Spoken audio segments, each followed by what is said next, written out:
Paddington Station. The very name evokes grandeur, history, and steam.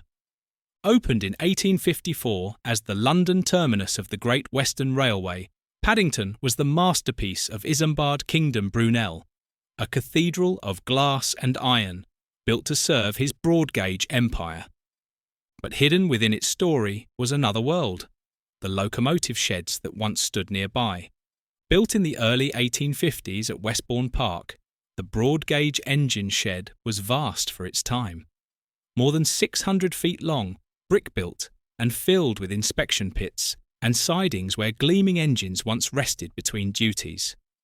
A great turntable, added in the 1880s, allowed engines to be turned and sent back out again, westward, toward Bristol, Exeter, and beyond. And when mixed-gauge working came along, the shed was cleverly adapted, its pits widened, its rails respaced, so that Brunel's 7-foot broad gauge could stand side by side with the new national standard. By 1906, the original Paddington sheds were demolished, their role taken over by Old Oak Common, a few miles to the west. But for more than half a century, this was the heart of the Great Western's London operations. And though the old sheds disappeared from sight, their spirit lingered. Now, picture the scene. The mighty King, George V, stands gleaming at the platform, the pride of Swindon Works. Humble pannier tanks bustle about, fussing with empty stock, their exhausts echoing beneath the grand glass roof.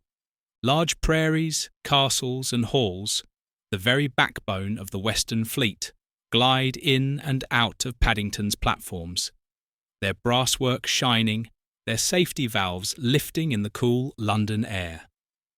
Engine number 6018, King Henry VI, waits to depart with an express, while a gleaming castle class backs down to her train of chocolate and cream coaches, so familiar to Great Western eyes.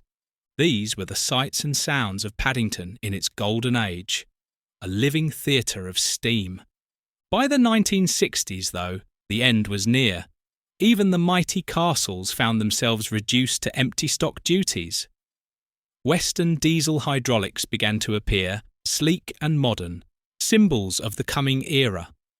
The Western region eliminated steam completely by January 1966, and the great days of fire and motion at Paddington were gone. But the story doesn't quite end there.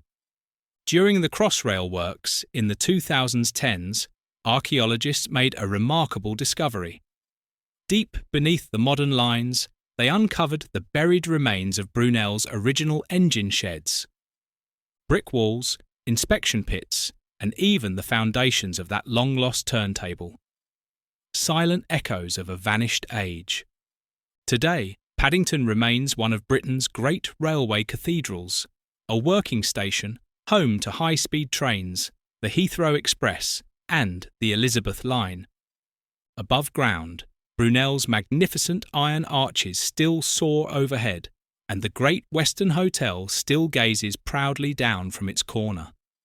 But beneath your feet, the ghosts of the broad gauge still linger, the buried relics of the very sheds that once served the greatest engines in Britain. So next time you're at Paddington, pause for a moment, listen closely. You might just hear the faint whisper of a castle easing out beneath the great roof, or the distant hiss of a pannier tank fussing with empty stock. Paddington is more than a station. It's a living link to the age of steam and a monument to the genius of Brunel. If you enjoyed this journey into the hidden history of the Great Western's London home, please like, share and subscribe. And join us again as we uncover more lost legends of Britain's railways.